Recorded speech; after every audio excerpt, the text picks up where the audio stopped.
자, 안녕하십니까. 듀얼리티 바이크쇼 식스입니다. 변속 요령에 대해서 한번 얘기를 해볼까 합니다. 제가 엄청나게 페달링을 잘하고 변속을 잘해가지고 페달링 위주의 라이딩을 하는 사람은 아니지만, 그럼에도 이제 경력이 있으니까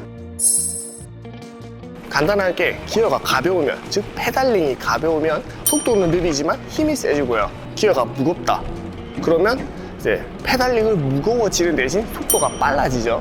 앞구동계가 만약에 있으면 이제 앞에 큰 거, 뒤에 큰 거 같이 못 걸고, 뒤에 앞에 작은 거, 뒤에 작은 거 같이 못 걸고, 뭐 그런 이게 크로스 체이닝은 안 된다 하는데, 보통 MTB 같은 경우는 앞변속기가 없고 뒷변속기밖에 없으니까 굳이 뭐 설명을 따로 하진 않겠습니다. 우선 저는 시마노 데오레 구동계를 사용하고 있거든요. 데오레가 산악용 구동계의 이제 시작이라고 보시면 돼요. 데오레, SLX, XT, XTR 이렇게 가거든요. 이제 저는 왜 XTR이나 높은 등급을 사용 안 하고 데오레를 사용하냐면, 일단 변속 같은 경우는요, 변속기 등급이 높다 해가지고 더 잘 된다는 보장은 없어요. 변속 요령이랑 변속 세팅만 잘 알면 굳이 이제 원활한 변속을 위해서 높은 등급의 변속기를 사용할 필요는 없다라고 판단해서 그렇고요. 뭐 경량화를 하고 싶으신 분들은 XTR을 사용하면 좋겠죠. 확실히 어마어마하게 가벼우니까. 제가 변속할 때 가장 중요하게 생각하는 부분이 이제 체인에 과한 텐션이 걸리지 않는 것이에요. 이게 자전거 변속을 관통하는 그런 내용이라 보시면 돼요. 변속이라는 거는요, 스프라켓에서 이제 체인이 좌우, 위아래로 이렇게 타타타타타타타타 이렇게 움직이는 과정이거든요. 근데 만약에 체인에 과하게 텐션이 걸려 있어요. 그러면은 좌우로 움직이기가 어렵겠지요. 예를 들어서 제 팔에 밧줄이 하나 이렇게 묶여 있다 해볼게요. 근데 밧줄이 텐션이 없어요. 느슨해요. 그러면 밧줄을 좌우로 이렇게 옮기기 쉽겠죠. 근데 밧줄에 텐션이 엄청 세게 걸려 있어요. 이렇게. 그러면 좌우로 이렇게 옮기기가 어렵겠죠. 네, 그거랑 똑같은 거예요. 그래서 평지에서 가볍게 페달링 할 때는 변속이 잘 되던 게, 갑자기 오르막길이나 아니면 평지에서든 페달을 무겁게 밟으면서 변속할 때는 변속이 잘 안 되는 거 다들 경험해 보셨을 거예요. 변속이 되더라도 이제 스프라켓에서 탱탱탱 이런 소리가 나죠. 이거는 변속할 때 아주 안 좋은 소리예요. 부드럽게 변속이 되지 않고 이제 변속이 거칠게 빵빵빵 이루어진다는 말이니까 스프라켓이나 이제 체인의 수명에도 안 좋은 영향을 끼치겠죠. 그래서 어떻게 해야 되느냐? 페달에 우리 체중을 실어서 강한 토크로 이렇게 밟는 중에 변속을 하면 안 된다 했죠. 반대로 페달에 우리 체중을 빼서 가볍게 페달링을 하면서 이제 변속이 이루어져야 돼요. 그리고 제가 두 번째로 중요하게 생각하는 게, 기어를 한 단씩 바꾸는 게 아니고 한 번에 여러 단씩 다단 변속을 할 때는 특히 주의하셔야 돼요. 레이스 중이나 급하게 변속을 할 때 한 번에 3단에서 5단까지도 빠바바바박 기어를 바꾸거든요. 시프터에도 실제로 다단 변속할 수 있는 기능이 있고요. 이때 체인이 스프라켓에서 한 번에 널뛰기를 하기 때문에 체인에 많은 비틀림이 생겨요. 체인에 과도한 텐션이 걸릴 경우는요, 이제 체인이 비틀려진 상태에서 빵 당겨지기 때문에 그게 끊어져 버릴 수가 있어요. 그래서 다단 변속을 할 때 어떻게 해야 되느냐? 이것도 마찬가지로 체인에 강한 텐션을 주지 않고 부드럽게 페달링을 굴리면서 다단 변속을 하셔야 돼요. 변속은 기승전 체인 텐션이에요.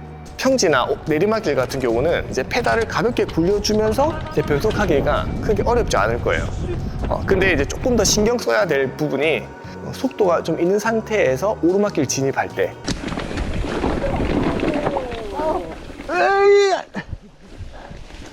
요때 이제 변속이 급격하게 바바박 이루어지거든요. 평지나 내리막길을 달려올 때 기어비가 상대적으로 무겁겠죠. 무거운 상태로 오르막길로 진입을 해요. 그러면 그때 이제 변속이 가볍게 이루어져야 되는 거죠. 만약에 무거운 기어비로 오르막길을 진입했는데 미처 변속을 못했어. 그러면 오르막길이니까 치고 올라가야 되는데 기어비는 빠른 속도에 적합한 무거운 기어비예요. 그러면 어느 순간 이제 페달링을 못하게 되겠죠. 속도가 죽고 이제 내릴 수밖에 없는 상황이 발생하겠지요. 게다가 오르막길에서 속도가 거의 죽은 상태에서 아이고 나 이제 올라가야 되는데 변속해야겠다 해가지고 변속을 한 번에 빠바바박 하면은 오르막길이잖아요. 그럼 기본적으로 부하가 플러스 알파가 실리잖아요. 치고 올라가야 되니까. 변속이 원활하지 않겠죠. 변속이 되더라도 스프라켓이랑 체인의 생명 단축을 시키겠죠. 반대로 오르막길에 나왔어. 그리고 지레 겁을 먹고 미리 변속을 다 해버려, 가볍게. 그러면 속도는 있는데 기어비는 이제 힘을 쓰는데 좋은 가벼운 기어비예요. 페달링을 막 하겠죠. 이렇게 그거 자체가 엄청난 체력 소모거든요. 차라리 그렇게 됐을 때는 이제 다리에 이런 부하가 느껴질 때까지 서서히 이렇게 돌려주면서 부하가 서서히 느껴지면서 탁탁탁탁 다시 페달링을 하는 이런 과정을 거치는 게 좋아요.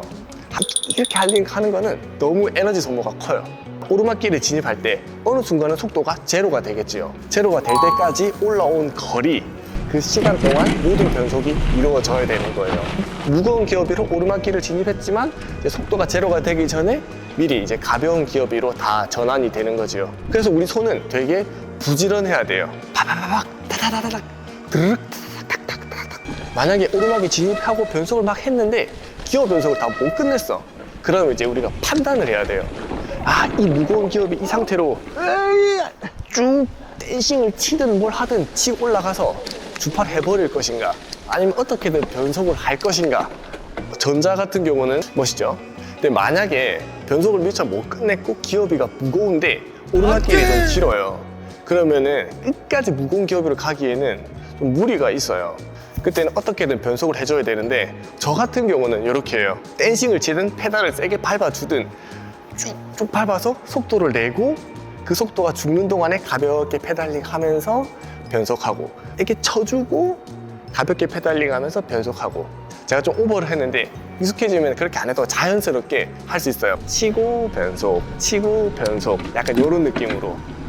이게 처음에 페달에 강한 토크가 실릴 때는요 조금 힘들어요. 근데 변속을 한 단 하면서 좀 가벼워지잖아요. 그러면 좀 수월하게 할 수 있을 거예요. 그리고 하나 더 설명을 드리자면, 만약에 정지 상태에서 출발하실 때 있잖아요. 그때 기어가 가장 작은데 거기 걸려 있으면 그때 엄청나게 강한 토크가 체인에 실리게 돼요. 그때 변속을 하면 안 좋겠죠. 12단으로 출발했지만 힘겹게 페달링하고 속도가 좀 붙었을 때 이제 가볍게 페달링하면서 변속하시는 게 좋아요. 무거운 기어비에서 변속할 때는 아마 변속이 조금 느린 느낌이 나실 거예요. 당연한 거예요. 기어가 가벼울수록 페달링이 빠르죠. 그럼 체인이 빨리 움직이는 거예요. 빨리. 기어가 무거울수록 페달링이 좀 느리잖아요. 그러면은 체인이 느리게 움직이잖아요. 그래서 변속이 좀 느리게 느껴지는 거예요. 근데 변속이 느리다고 막 세게 밟을 필요 없이 느리구나 하면서 이제 천천히 슥 변속될 때까지 힘 빼고 슥 밟아주는 게 중요해요. 그리고 이제 변속이 되면서 이제 체인이 빠르게 회전하겠죠. 예. 그러면은 변속도 빠르게 차카차카차카착 되는 거고요. 제가 뭐 대단한 선수는 아니지만 그래도 이제 제 경험에 의한 것들을 한번 설명해 봤습니다. 좀 도움이 됐으면 좋겠고요. 변속기는요, 등급이 아니라 세팅과 요령입니다.